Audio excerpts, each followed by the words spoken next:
मुजफ्फरपुर के रामदयालु सिंह महाविद्यालय में आज रामदयालु स्मृति दिवस मनाया जा रहा है, जो प्रत्येक वर्ष 28 नवंबर को मनाया जाता है।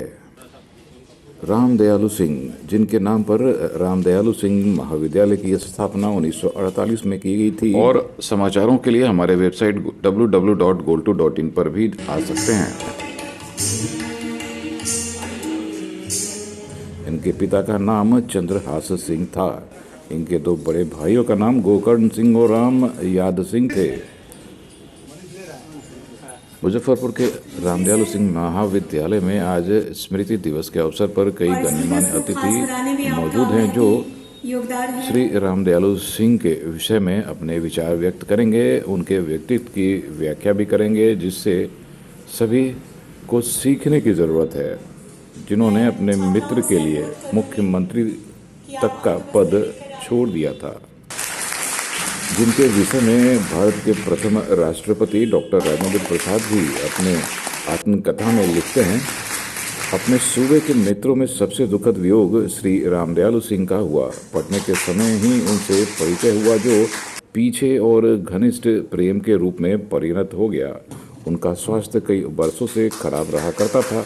इसी कारण से वह 1942 के आंदोलन में भाग लेने में असमर्थ हुए। गवर्नमेंट ने भी यही समझकर उनकी गिरफ्तारी नहीं की थी। हमारी रिहाई यानी 15 जून 1945 के कुछ महीने पहले ही उनकी मृत्यु हो गई। जो मित्रता प्रायः 35-36 वर्षों से चली आ रही थी, उसका ऐहिक धागा टूट गया। हमारे प्रांत की वह एक विभूति थे। यह सब भारत के प्रथम राष्ट्रपति डॉक्टर राजेंद्र प्रसाद ने अपनी आत्मकथा में वर्णित किया है। सम्मान करेंगे दोस्तों और प्रार्थना करते हैं।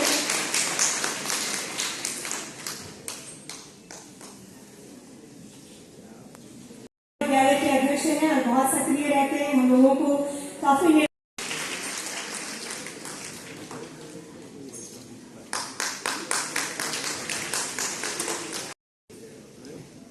देश भर में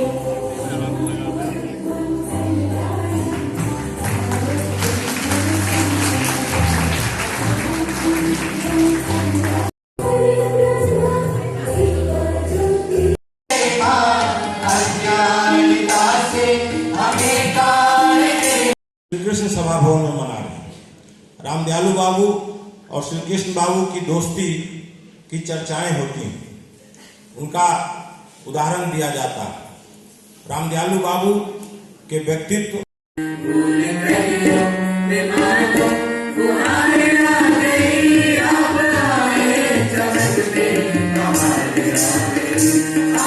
के लिए उन्होंने सुविधाओं का त्याग किया और स्वतंत्रता सेनानी के रूप में उन्होंने एक नई यात्रा शुरू की, क्योंकि उनके मन में संकल्प था, अपने देश के प्रति प्रेम था। और कहा गया है कि जो भरा नहीं है भावों से बहती, जिसमें रसधार नहीं, वह हृदय नहीं है, पत्थर है, जिसमें स्वदेश का प्यार नहीं। तो अपने स्वदेश के लिए, देश की मुक्ति के लिए, देश के विकास के लिए उन्होंने दधीची की तरह अपने आप को होम कर दिया। हम उनका स्मरण इसलिए भी करते हैं कि हम उनसे यह सीखे, यह प्रेरणा लें। शिक्षा जगत में भी उनका काफी योगदान है। गांव में पाठशालाएं विकसित हों, जो विद्यालय है उसमें बाहर के विद्वान आने, इसके लिए उन्होंने रचनात्मक पहल की थी। वे भौतिक रूप में हमारे बीच नहीं है, लेकिन उनका कृतित्व हमारे लिए मार्गदर्शक का काम करता रहेगा। एक ओजस्वी वक्ता, एक कर्मठ नेता, एक सच्चे मार्गदर्शक के रूप में उन्होंने अपने युग में जो पहचान बनाई थी, वह पहचान हमें भी दिशा देगी। कभी श्री मंगल सिंह ने सुमन ने कहा था कि तुम पास रहे तो सुनने को मन करता था, तुम चले गए तो गुनने को मन करता है, तुम पास रहे तो बिखरी बिखरी सांसें थी, तुम चले गए तो सुनने को मन करता है। इस स्मृति दिवस का आयोजन उन्हीं स्मृतियों को चुनने का आयोजन। यह दिवस वस्तुतः संकल्प दिवस है। मनुष्य को कैसे मनुष्य बनाया जाए, एक शिक्षक के रूप में हमारा यह दायित्व है। वे मनुष्यता के पक्षधर थे और कवि फिराक ने कहा था कि ये माना जिंदगी है 4 दिन की, ये माना जिंदगी है 4 दिन की, बहुत होते हैं यारो 4 दिन भी, खुदा को पा गया वाई दिन वगर है, जरूरत आदमी को आदमी की।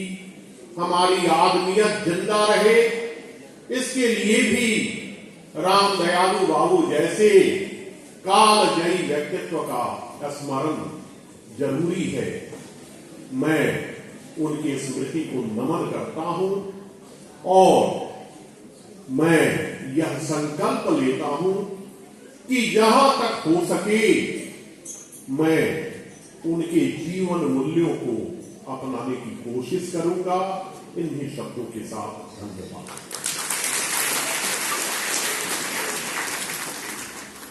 मुसीबतों के मारे हैं उनका हाथ थाम लो, जो मुसीबतों के मारे हैं उनका हाथ थाम लो, जो जरूरतमंद है उनकी मदद करना एक ही काम मान लो, एक ही काम मान लो।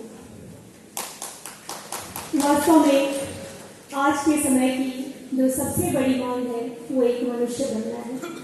संदेव प्राचार्य अंबिका मैडम जी, आदरणीय अरुण बाबू, सतीश बाबू, रमेश सितंबर जी, बड़े साहित्यकार भाई संजय पंकज जी और रामदयालु सिंह महाविद्यालय परिवार के सभी सदस्यगण, सभी छात्र छात्राएं। सबसे पहले मैं बता दूं कि मैं साहित्यकार नहीं हूं, मैं एक छोटा सा पत्रकार हूं और आज हम स्मृति दिवस के अवसर पर रामदयालु बाबू के व्यक्तित्व कृतित्व को सुनने आए हैं। हमारा सौभाग्य है कि अब से कुछ देर बाद हम लोग लक्ष्मणदेव बाबू को सुनेंगे। अब ये हम लोगों पर निर्भर करता है कि हम इनको सुनकर सत्यनारायण भगवान की कथा की तरह सुनकर अपने अपने घर चले जाएं या इनकी बातों को सुनकर रामदयालु बाबू के बारे में सुनकर कुछ मंथन करें और इनके विचार हमें उद्वेलित करें और आज भी हम रामदयालु बाबू के सपनों का बिहार, रामदयालु बाबू के सपनों का महाविद्यालय बनाने की कोशिश करें, उसमें अपना योगदान करें। बात हो रही है रामदयालु बाबू की, लेकिन मैं शुरू करने जा रहा हूं, आपको कुछ अटपटा लगेगा। मैं लालू प्रसाद जी से शुरू करता हूं।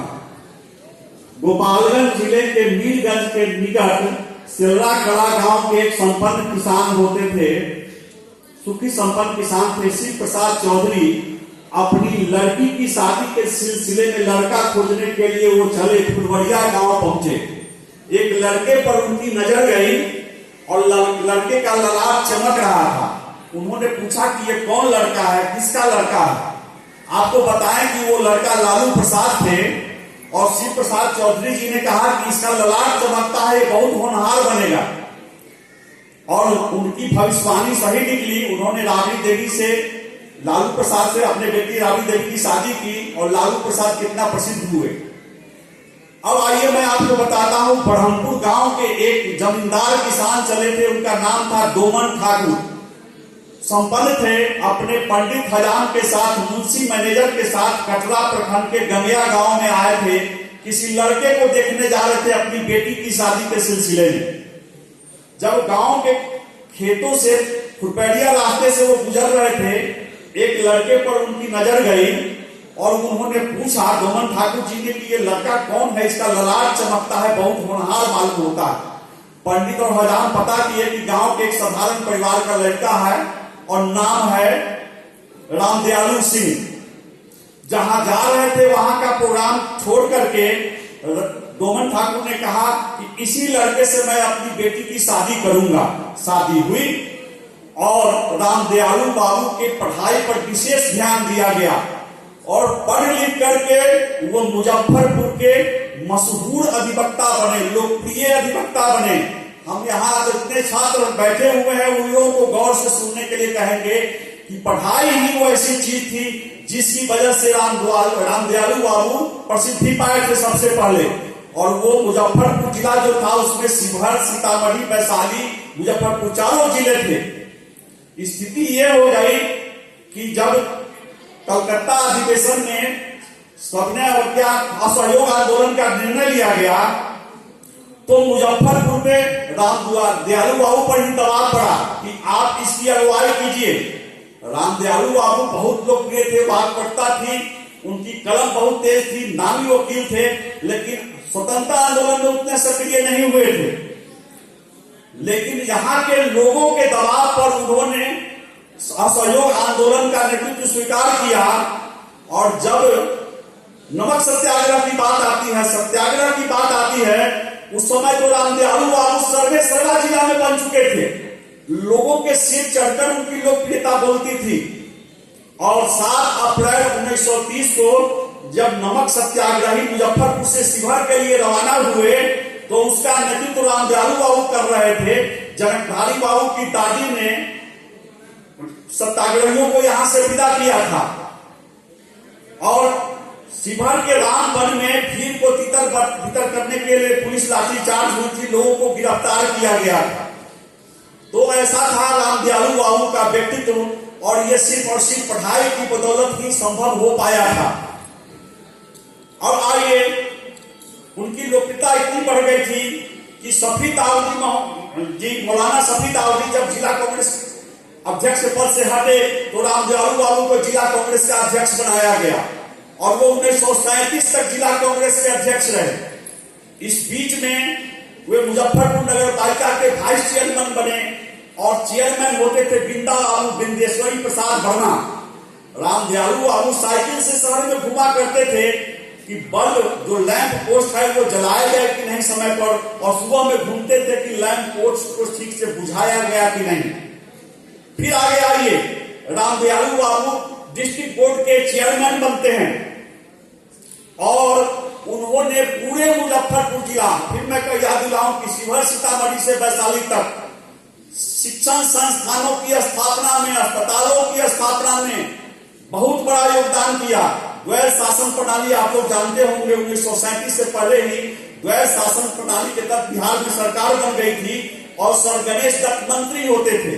रामदयालु बाबू का व्यक्तित्व इतना अच्छा था, उनसे सर गणेश दत्त प्रभावित थे और सर गणेश दत्त के माध्यम से फंड की व्यवस्था सरकार भी मेहरबान होती थी। जगह जगह अस्पताल खोले जाते थे, जगह जगह स्कूल खोले जाते थे। उस समय दान में जमीन ली जाती थी, उसमें रामदयालु बाबू का बहुत बड़ा योगदान था। गंगिया हाई स्कूल, उसकी अगर चर्चा नहीं करें तो रामदयालु बाबू पर चर्चा अधूरी रह जाएगी। आप लोग अपने बड़े बुजुर्गों के माध्यम से उनको टटोलेंगे तो पता चलेगा कि शिक्षा के विकास में उत्तर बिहार में सिर्फ एक जिला के नहीं, दूर दूर से लोग गंगिया हाई स्कूल में आते थे और वहां पढ़ करके आगे बढ़े थे। अब आइए कि वो विधायक बनते हैं रामदयालु बाबू 1937 में। आपको जानकर आश्चर्य होगा कि पहली बार जब वो विधायक बन रहे थे, मुजफ्फरपुर जिले के टिकट वितरण में उन्हीं की महत्वपूर्ण भूमिका थी। और मुजफ्फरपुर में ही नहीं, चूंकि वो डॉक्टर राजेंद्र प्रसाद के सबसे विश्वास पात्र थे तो निर्णय राजेंद्र बाबू लेते थे, लेकिन पूरे बिहार में कांग्रेस के टिकट वितरण में 1937 में रामदयालु बाबू भी एक महत्वपूर्ण कड़ी थे। तो आपको आश्चर्य लगेगा कि क्या बात है, क्या वजह है कि डॉक्टर राजेंद्र प्रसाद उनको इतना मानते थे। तो कांग्रेस में 1920 था जिसके संपादक थे रामधारी सिंह दिनकर। वहां सजता बाबू बताते थे हम लोगों को कि 2 चेक कटा 50-50 हजार रुपए का, अंदाजा लगाया जा सकता है 1948 में 50,000 रुपए, और उससे दोनों कॉलेज एक साथ करीब 1948 में ही महंत रतन दास महिला कॉलेज और रामदयालु सिंह महाविद्यालय खुला। ये इतिहास है खुलने का, रामदयालु बाबू ने नहीं खोला है। लेकिन रामदयालु बाबू के नाम पर क्यों लोगों ने रखा? उस समय, जिस समय जो किसान परिवार के लोग थे, वे अपने बाल बच्चों को पढ़ने देने जाने के लिए उत्सुक नहीं हुआ करते। उनकी प्रायोरिटी जमीन हुआ करती। गंगैया की बहुत ही सामान्य परिवार में उनका जन्म था। सामान्य परिवार, अगर गरीब कहते तो वो भी चलेगा। भूमिहार ब्राह्मण परिवार में उनका जन्म हुआ। इसका हम लोगों को गर्व रहता है कि हम लोगों के खून के, हम लोगों के ब्लड के कोई व्यक्ति इस तरह की सोच रखने वाला होगा। और इसीलिए रामदयालु बाबू के नाम पर जहां कहीं भी कोई बात होती है, हम लोग दौड़े जाते हैं। जो भी प्रधानाचार्य रहते हैं उनको बार बार आशीष देते हैं कि कम से कम उनकी याद कम करें। रामदयालु बाबू कि आप इस भीड़ को समझाइए, नहीं तो हम लोग मारे जाएंगे। रामदयालु बाबू बस की छत पर खड़े होकर भीड़ को उन्होंने शांत किया। गांधी के अहिंसा की बात याद दिलाई, सब लोग डिस्पर्स हुए। तिलक मैदान में बहुत बड़ी सभा हुई। बहुत कम लोग जानते हैं कि आप इस महाविद्यालय में पढ़ते हैं, वो किसके नाम पर, जिसके नाम पर है, वो किस तरह का व्यक्तित्व था।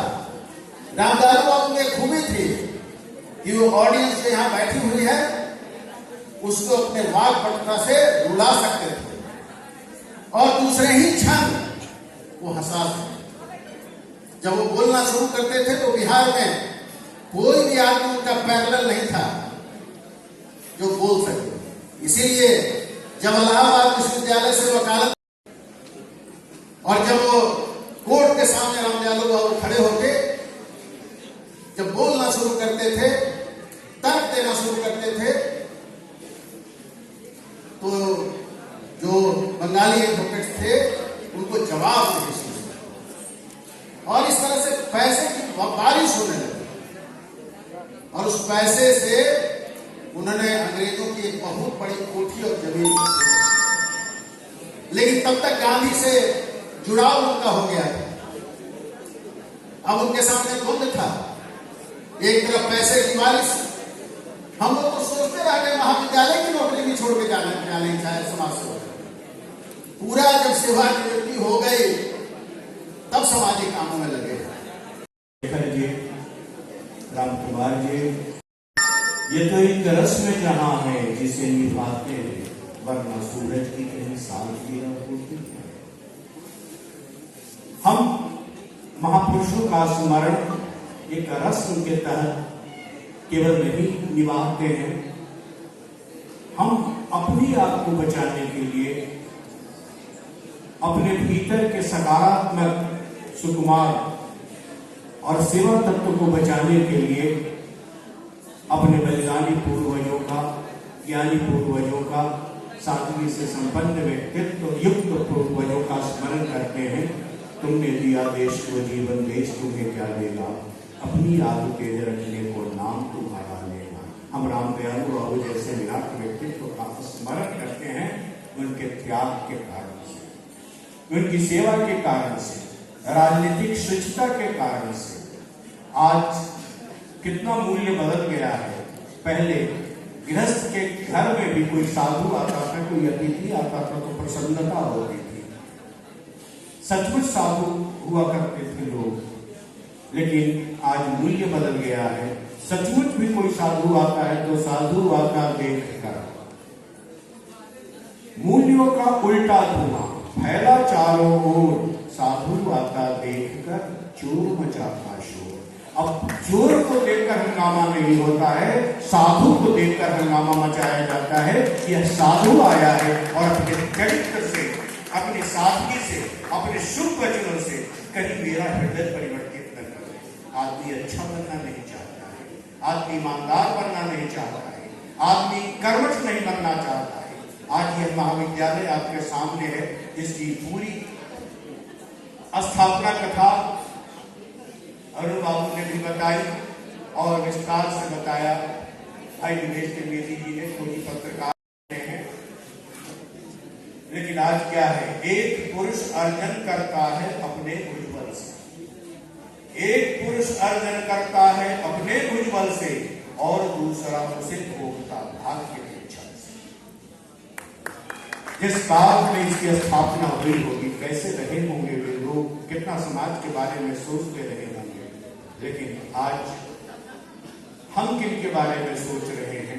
हम स्वयं से कितना बाहर निकलकर अपने पूर्वजों का, अपने पारिवारिक जनों का, अपने श्रेष्ठ जनों का, अपने आदर्श व्यक्तित्वों का, अपने राष्ट्र निर्माताओं का स्मरण करते हैं।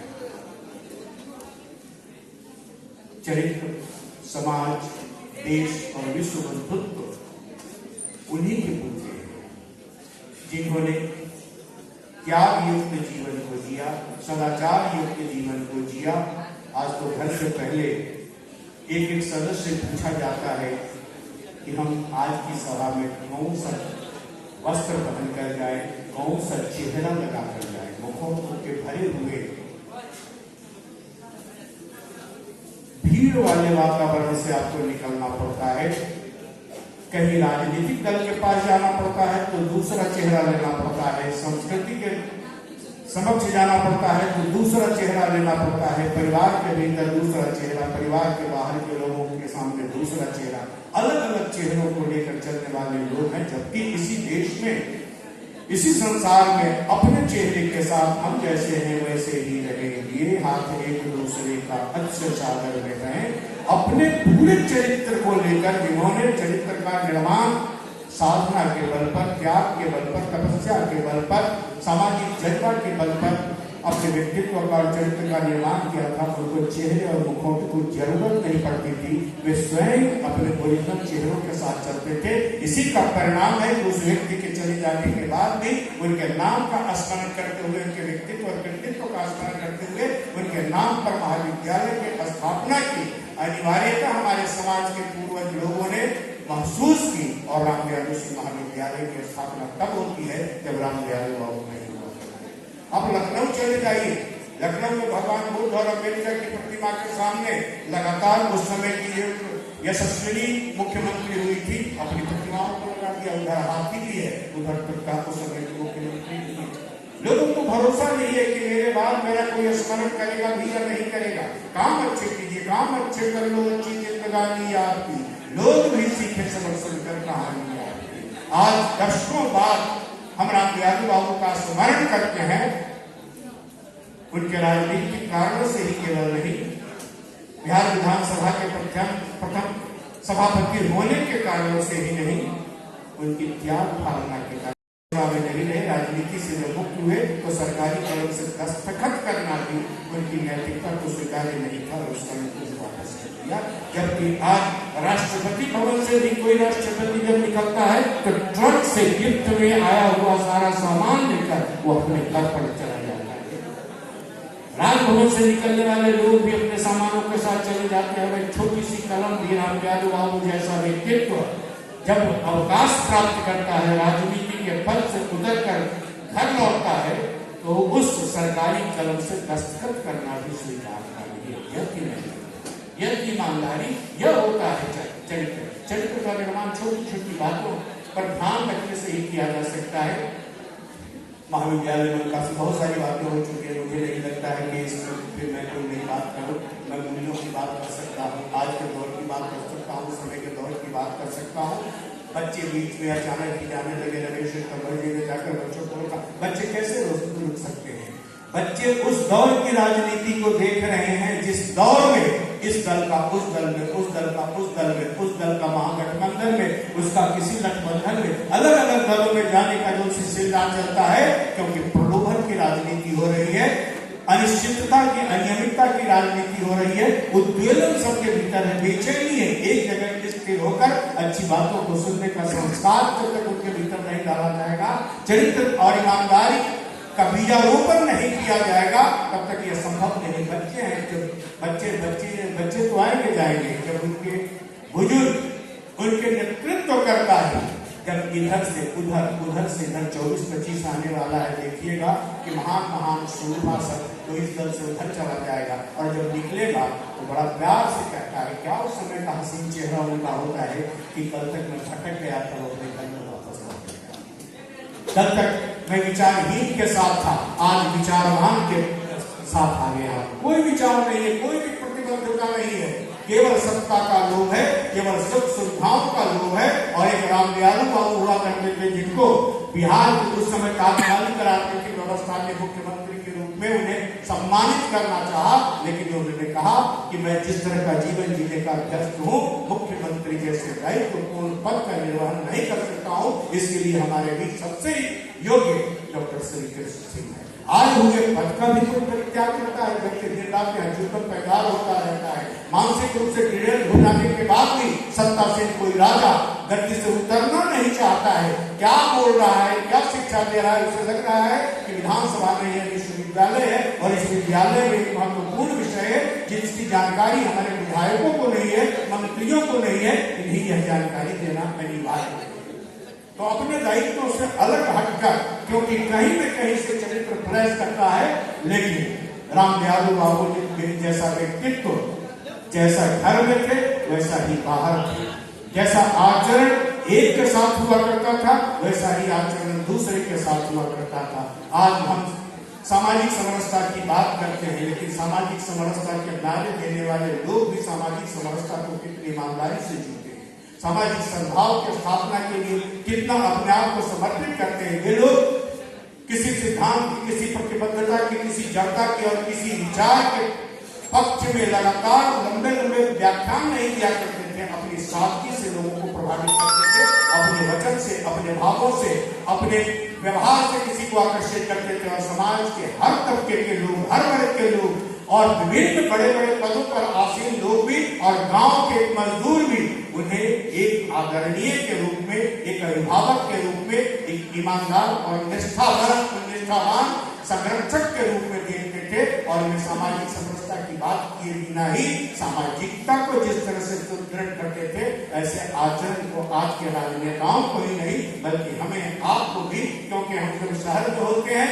तो गांव छूट जाता है, गांव में होते हैं तो शहर छूट जाता है। हमारे आपके भीतर एक खुशबू होनी चाहिए जो शहर को भी आकर्षित करे, गांव को भी आकर्षित करे, गांव और शहर को एकीकृत कर देने वाले रामदयालु बाबू का स्मरण, जो रामदयाल आज भी देखने के लिए बागमती नदी ने यद्यपि बहुत कटाव किया है, लेकिन गंगा का उच्च विद्यालय बिहार के उच्च विद्यालयों के बीच एक जमाने में बुजुर्गों की निशानी कौन करता है।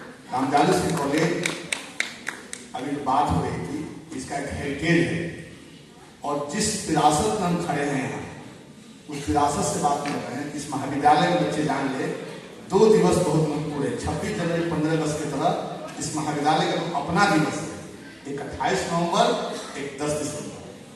28 नवंबर जिनके नाम पर महाविद्यालय है और जिनके बारे में बताया गया, उनको हम याद करते हैं। उनकी जन्म तिथि पता नहीं तो हम उनके पुण्यतिथि को याद करते हैं और उनके आचरण में उतारते हैं। दूसरा 10 दिसंबर जिस दिन छात्र को बचाने शिक्षक गए थे और छात्र और शिक्षक एक साथ कहीं पूरी दुनिया में, पूरे देश में ऐसा उदाहरण कहीं नहीं मिलता है। 3 बजे भी, 4 बजे, 5 बजे हमारे शिक्षक अकेले अगर छात्रा बैठ के उनको बताते रहे। इसलिए इस महाविद्यालय की अलग रवायत है। कोई प्रशासनिक इस महाविद्यालय के और हमारे शिक्षकों के संबंध और छात्रों के संबंध को नहीं नष्ट कर सकता है। अध्यक्षता कर रही प्राचार्य महोदया, मंच पर विराजमान एक से एक विशिष्ट जन, तो मैंने बहुत महसूस किया और ये समझा कि ये एक ऐसा कार्यक्रम आयोजित हो रहा है जिसमें जाना अपने आप में किसी के लिए भी बहुत सौभाग्य की बात है। रामदयालु बाबू के बारे में बहुत सी बातें कही गई हैं,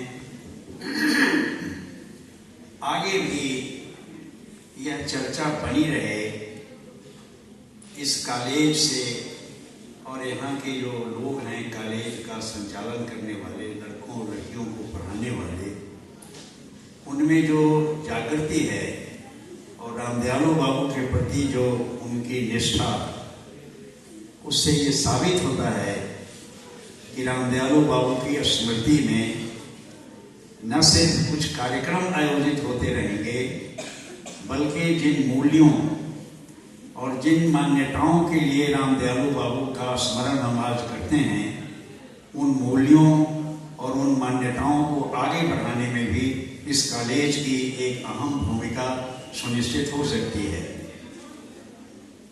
मैं समझता हूँ कि 1944 में राम दयालु बाबू का देहावसान हुआ और आज इतने वर्षों के बाद भी हम यहाँ बैठकर उनको याद कर रहे हैं और उनको याद करने के साथ साथ उनकी प्रेरणा और उनके विचारों को आगे बढ़ाने का निश्चय कर रहे हैं। भारत, महात्मा गांधी के सपनों का जो भारत किताब छपी हुई है, उसमें महात्मा गांधी ने स्वतंत्रता के बाद इस देश के नवनिर्माण का खाका खींचा है और जिन मूल्यों को स्थापित करने की कोशिश की है, उन्हीं मूल्यों के संवाहक, उन्हीं मूल्यों को कार्यान्वित करने के बड़े निष्ठा के साथ जो लोग काम कर सकते थे, उसमें राम दयालु बाबू का एक बहुत ही महत्वपूर्ण स्थान था। यहाँ तक कि 1900 ये चंपारण सत्याग्रह के समय जब महात्मा गांधी मुजफ्फरपुर आए थे, तो राम दयालु बाबू के साथ उन्होंने विमर्श किया था और चंपारण के सत्याग्रह में जाने के पहले गांधी जी ने जो रणनीति बनाई, उसमें राम दयालु बाबू का योगदान था।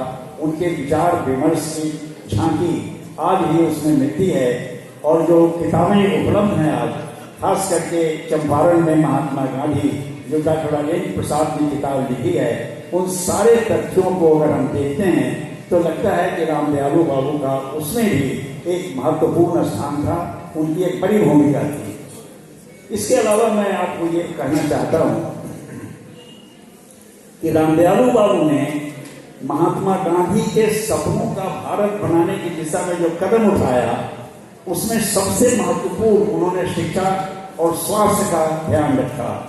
जब वो जिला परिषद के अध्यक्ष थे तो सारे सीतामढ़ी, शिवहर, मुजफ्फरपुर और वैशाली देश आजाद हो गया, सचमुच देश आजाद हो गया। तो लोगों ने कहा कि साहब इसमें क्या शक है, देश तो आजाद हो गया, आजादी की घोषणा हो गई।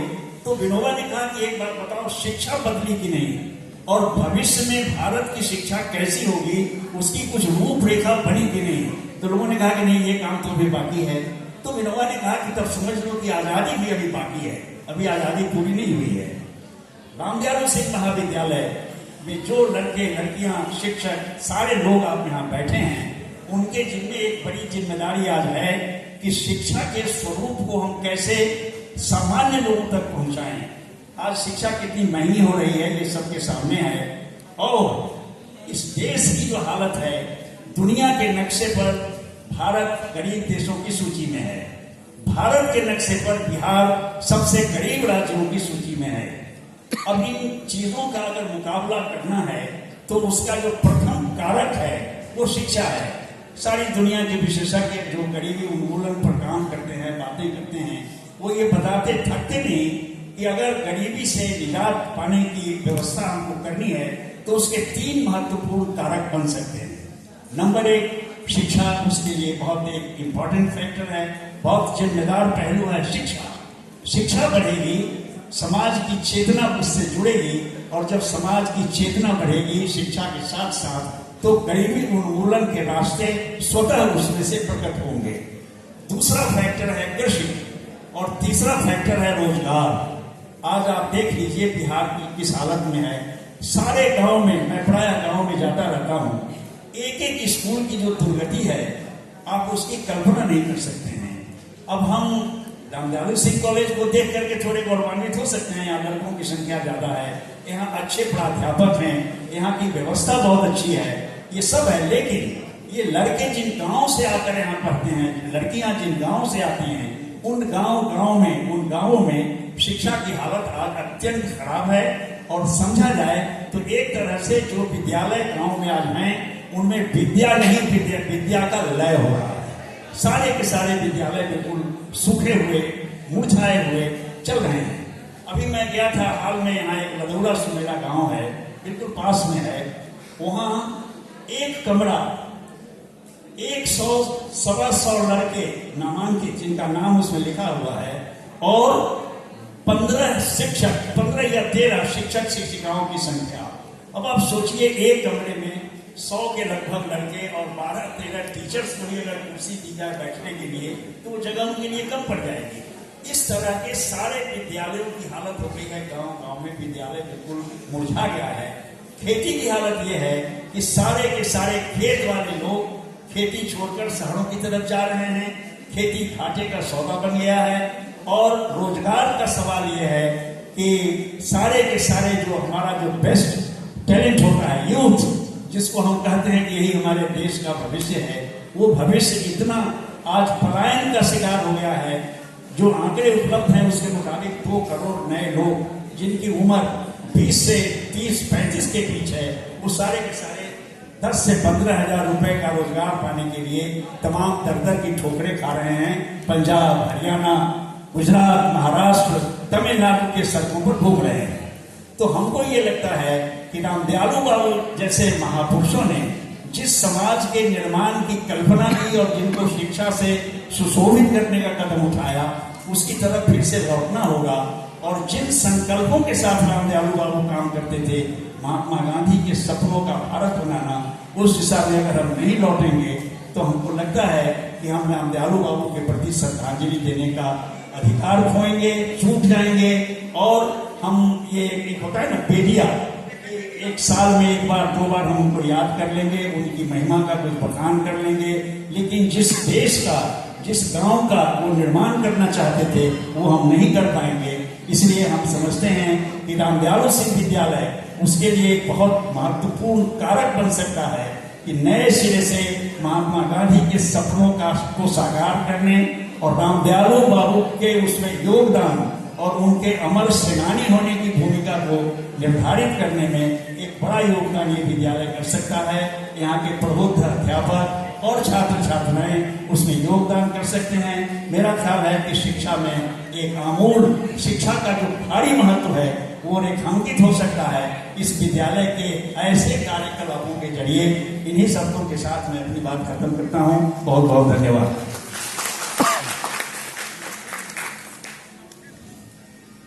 बहुत बहुत धन्यवाद सर।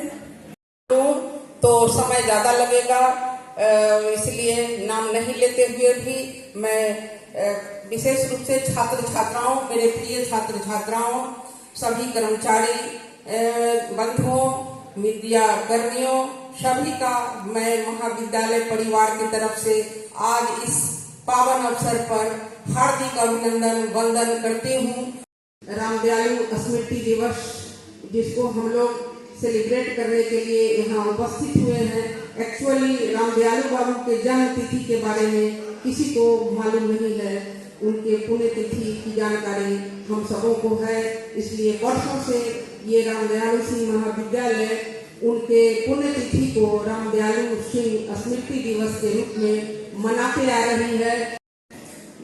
मेरे समझ से अभी तक आप लोगों ने तमाम सामाजिक चिंतक शिक्षाविदों को सुना, रामदयालु बाबू के कीर्ति को सुना। इस तरह का आयोजन कराना, अपने पूर्वज को याद करना। देखिए, अभी हम लोग विज्ञान और टेक्नोलॉजी के युग में जी रहे हैं, तो ऐसे में हमारे संस्कार, शिक्षा जहाँ तक कहा जाए तो शिक्षित अब पहले से ज्यादा लोग हो गए हैं, लेकिन संस्कार घटता जा रहा है। आज रामदयालु बाबू को याद करके, उनके चरणों में श्रद्धा सुमन अर्पित करके हम सभी अपने को धन्य महसूस करते हैं, क्योंकि हम सभी रामदयालु बाबू के नाम से ये महाविद्यालय है और वहाँ नौकरी कर रहे हैं, उनकी रोटी खा रहे हैं। बात इतना ही भर नहीं है। अभी जैसा कि हमारे रमेश तम्हर साहब ने कहा भी कि अभी ये महाविद्यालय पूरे विश्वविद्यालय का के शिक्षक और छात्रों की पहली पसंद बनी हुई है। शिक्षक कहीं बगहा में पोस्टेड हैं और चाहते हैं कि ट्रांसफर होकर कहाँ आ जाए, रामदयालु सिंह महाविद्यालय उनकी पहली पसंद है। तो हम लोग शाम से अगर कहीं घूमते हैं और अपने आप को कहते हैं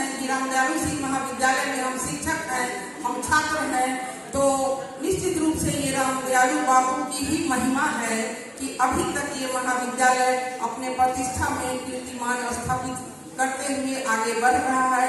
अब इन्हीं शब्दों के साथ वाणी को विराम देते हुए आप सबों को सादर नमन करती हूँ। रामदयालु बाबू के चरणों में श्रद्धासुमन पूरे महाविद्यालय परिवार की तरफ से अर्पित करती हूँ। धन्यवाद। कि कौन सी बात कब कहाँ और कैसे की जाती है, कौन सी बात कब कहाँ कैसे की जाती है, अगर सभी का हो तो हर बात सुनी जाती है। तो आज इस मंच से हमारे बीच उपस्थित हमारे प्रखर वक्ताओं ने आज रामदयालु स्मृति दिवस के परिप्रेक्ष्य जो कुछ भी बातें रखी हैं वह केवल सुनने की नहीं है। मैं काफी चाहता हूं वसीम साहब से कि केवल सुनने की नहीं है, उसे गुणने की है, उसे दिलों में सहेजने की है और उस सहेजी हुई आग जो हमारे संजय सर कह रहे थे पंकज सर कि वो जो राजनीतिक सामाजिक सूचना की जो आग है उसको सहेजने की जरूरत है और उसे अपने आचरण में उतारने की जरूरत है। तमाम बातें रामदयालु बाबू के परिप्रेक्ष्य में, रामदयालु के संदर्भ में हमारे बीच रखी गई है और यकीनन मैं अगर उन तमाम बातों को एक एक करके और अपने विद्वान वक्ताओं के माध्यम से कहूँ तो समय ज्यादा लगेगा, लेकिन मैं ये कहना चाहता हूँ कि किन्हीं वक्ता ने ये कहा कि आज का यह दौर प्राथमिक और उच्च शिक्षा की दुर्दशा को बयान कर रहा है। उसे अपने शिक्षक वृंदों से मैंने आग्रह किया कि कैसे हम उस तमाम दुर्दशाओं के दूर कर सकते हैं अपने कर्मठ और अपने सुशील आचरणों के माध्यम से।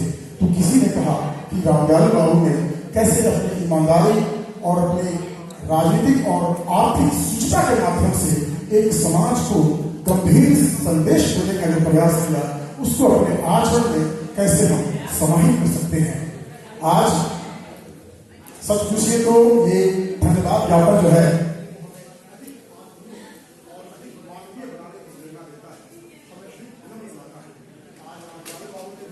अपने जीवन के कृत्यों के माध्यम से, अपने अद्भुत व्यक्तित्व के माध्यम से जो संदेश देने का प्रयास किया है उस संदेश में कई तरह की बातें की गई हैं और उन सभी बातों को हमारे बीच आज मनचासी वक्ताओं ने हमारे बीच रखने का सुघड़ प्रयास किया है। इसके लिए हम आभारी हैं। उन्होंने अपना बहुमूल्य समय निकाल कर अपने तमाम व्यवस्थाओं के बीच अपना समय निकाल कर किया। हम इसके आभार करते हैं, अपनी कृतज्ञता ज्ञापन करते हैं और साथ ही हमारे मंच के सम्मान पर प्राध्यापक और प्रेस मीडिया से आए हुए जो लोग बैठे हैं और सबसे ऊपर जिनके वजह से, जिनके वजूद से हम शिक्षकों का वजूद है, इस महाविद्यालय का वजूद है, इस विश्वविद्यालय का वजूद है, इस शिक्षक समाज का वजूद है, हम उनके प्रति भी छात्र छात्राओं के प्रति भी आभार व्यक्त करते हैं, कृतज्ञता ज्ञापित करते हैं। वो और भी अधिक से अधिक संख्या में हमारे महाविद्यालय में आए। यह केवल सरकार का ही प्रयास नहीं है बल्कि हमारे महाविद्यालय के शिक्षकों का। मैं समझता हूँ कि जब से मैं बहुत ही नया इस महाविद्यालय में आया हुआ हूँ उससे पूर्व से हम सभी का प्रयास रहा है कि हमारे महाविद्यालय में तमाम छात्र छात्राएं आए और यहाँ के जो यहाँ का जो वातावरण है और यहाँ की जो प्रसिद्धि है शिक्षकों की और जो उनका ज्ञान है उससे लाभान्वित हो। इन्हीं चंद शब्दों के साथ आप सभी का भी से बात आभार और अभिनंदन और बहुत धन्यवाद।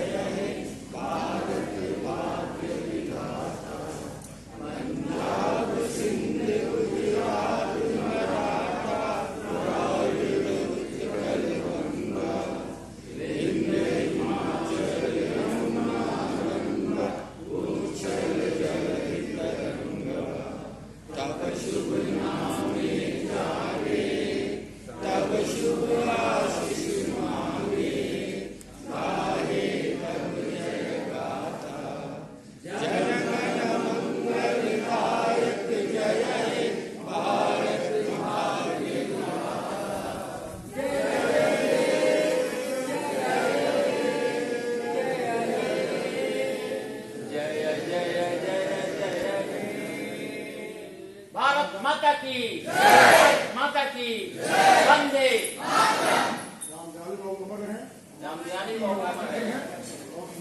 जय हो, बहुत बहुत धन्यवाद।